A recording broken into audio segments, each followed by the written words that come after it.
Bonjour et bienvenue dans les 4V, Florian Grill. La Coupe du Monde de rugby touche à sa fin avec cette finale samedi soir qui n'est pas celle dont on rêvait, il faut bien le dire. Vous avez envie que les All Blacks nous vengent ou vous serez pour les Sud-Africains en vous disant que finalement c'est assez classe d'être sorti par les futurs champions du monde? Non, pour le jeu, je serais plutôt pour les All Blacks. Pour les All Blacks, pour un titre supplémentaire. Quel premier bilan global vous tirez de ce mondial? Bon, un bilan malgré tout positif, parce que l'image du rugby a jamais été aussi bien représentée. Et on est sur un trend à 15% de croissance des licenciés dans les... Depuis le début de la Coupe du Monde? Depuis le début de la Coupe du Monde, on espère atteindre les 20%. Donc voilà, on part de loin sur le rugby.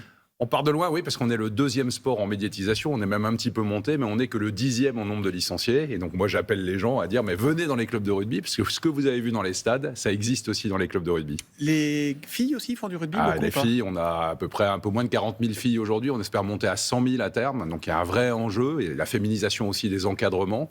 Et on attire beaucoup le public féminin en même temps que le public masculin. Bon, si on refait le match, on a eu deux mini-polémiques. Une parce qu'il manquait de la bière au début dans les stades, et l'autre à cause des hymnes qui étaient mal calés. Quand on n'a que ça à critiquer, les hymnes et la bière, c'est que la fête a été belle quand même, non? La fête a été magnifique, mais je le dis vraiment, les valeurs du rugby sont ressorties aux yeux du grand public comme jamais. On est un sport qui a été inventé à l'école pour ses valeurs éducatives.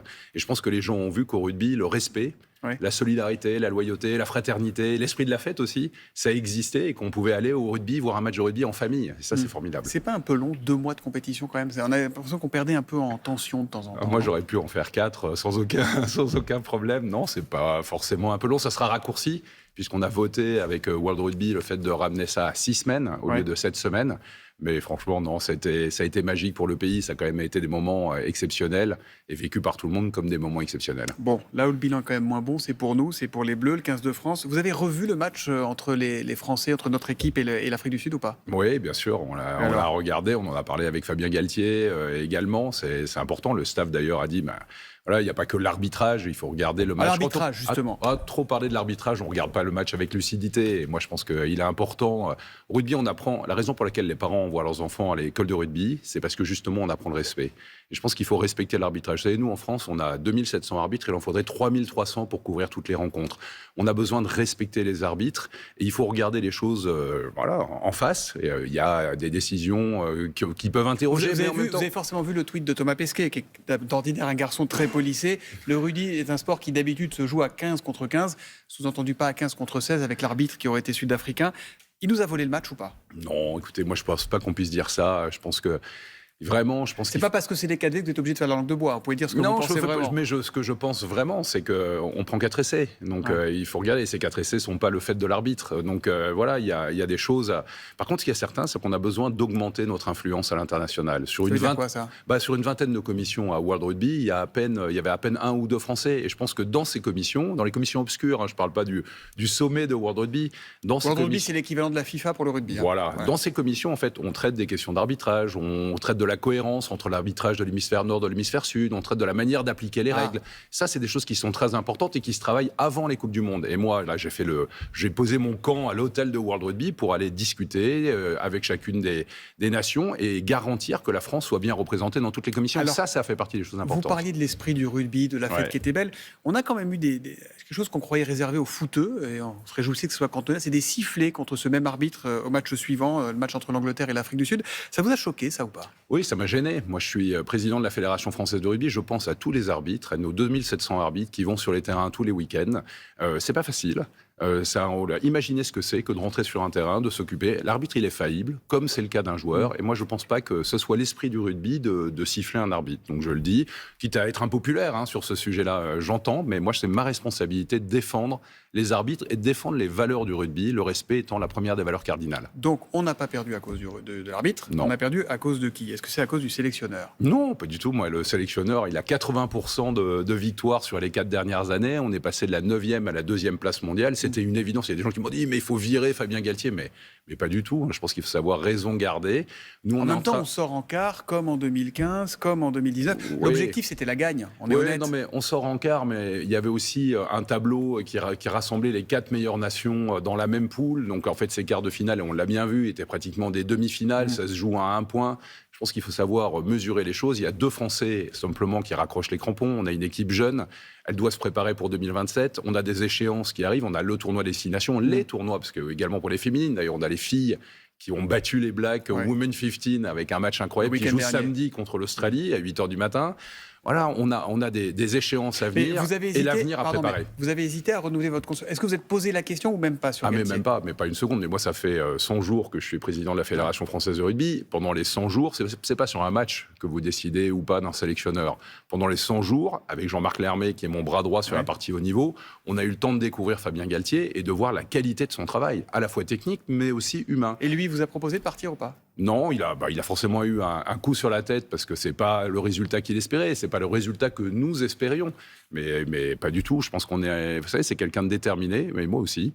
Et on travaille la suite. Donc il sera là à la Coupe du Monde de rugby en 2027 en Australie. Il sera là à la Coupe du Monde de rugby en 2027. Il y a aussi le cas Antoine Dupont qui moi, m'a rappelé la cuisse de Zidane dans la Coupe du Monde de foot en 2002. C'est-à-dire qu'on s'est tous focalisés là-dessus. Il y a eu une pression énorme sur lui. On sait que vous êtes très, très attaché au respect des normes de santé, de sécurité. Il y a un protocole commotion maintenant dans le rugby. Avec le recul, c'était pas déraisonnable de le pousser à jouer comme ça ? Ah, on l'a absolument pas poussé à jouer. Si, on l'a poussé à jouer. Non, absolument pas. Les médias, tout le monde, le pays l'a poussé à jouer. Oui, il y a eu 60 millions de chirurgiens, comme il y a eu 60 millions d'arbitres. Donc non, mais écoutez, franchement, on a pris la seule décision qui était raisonnable, c'est-à-dire que la seule personne qui a décidé, c'est pas Antoine Dupont, c'est pas Fabien Galtier, c'est pas moi, c'est le chirurgien qui l'a opéré. Et c'est comme ça qu'il fallait faire les choses. Et oui, je suis très sensible à la santé des pratiquants. Et pardon, mais le cas Dupont, ça n'a pas déstabilisé l'ensemble du groupe, en fait ? Non, au contraire, je pense que Antoine, vous savez, le rugby, c'est un sport collectif. Le simple fait que Antoine, même sans savoir s'il allait jouer ou pas, ait pu être présent au sein du groupe, c'était important, ça a donné de la confiance à tous. Le match, il s'est joué à 1 point. Ouais. Franchement, il aurait pu basculer de notre côté, il a basculé du côté des Sud-Africains. À cause de l'arbitre. Non. Non, vous ne me ferez pas dire ça. Non, mais vous avez bien raison de ne pas le dire. On l'a laissé en larmes au bord du terrain. Antoine Dupont, on était tous un peu en larmes, d'ailleurs, parce qu'on l'aime beaucoup, cette équipe de France. Vous lui avez reparlé depuis, vous l'avez revu ? Oui, bon, écoutez, c'est normal qu'on soit tous en larmes, c'est normal qu'on soit triste. C'est normal qu'on ait cette déception immense parce qu'elle est à la hauteur de l'enthousiasme que ça a suscité. Moi, je dis aux gens, revivez l'enthousiasme dans les clubs. Qu'est-ce qu'il vous a dit, Dupont ? Qu'il était triste, qu'il était déçu. Il y avait un silence de plomb dans les vestiaires après le match, bien sûr. Voilà, mais il faut savoir regarder après. On ne va pas ressasser le passé à l'infini. Moi, ce qui m'intéresse, c'est l'avenir.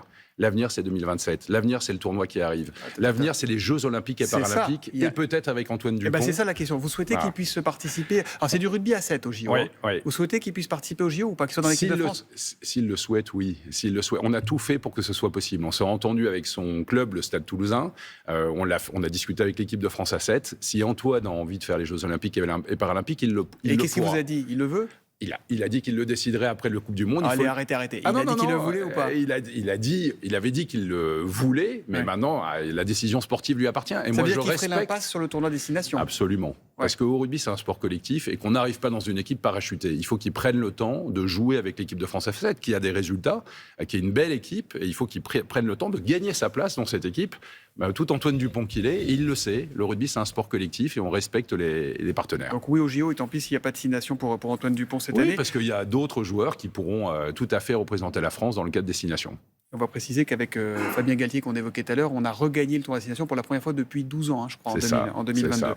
Il y a quelque chose d'autre qui inquiète notre capitaine Antoine Dupont, c'est qu'on joue trop de matchs. Et là, il paraît qu'il y a une nouvelle compétition qui arrive, c'est la Coupe des Nations, je crois, avec les 10 meilleurs pays du monde.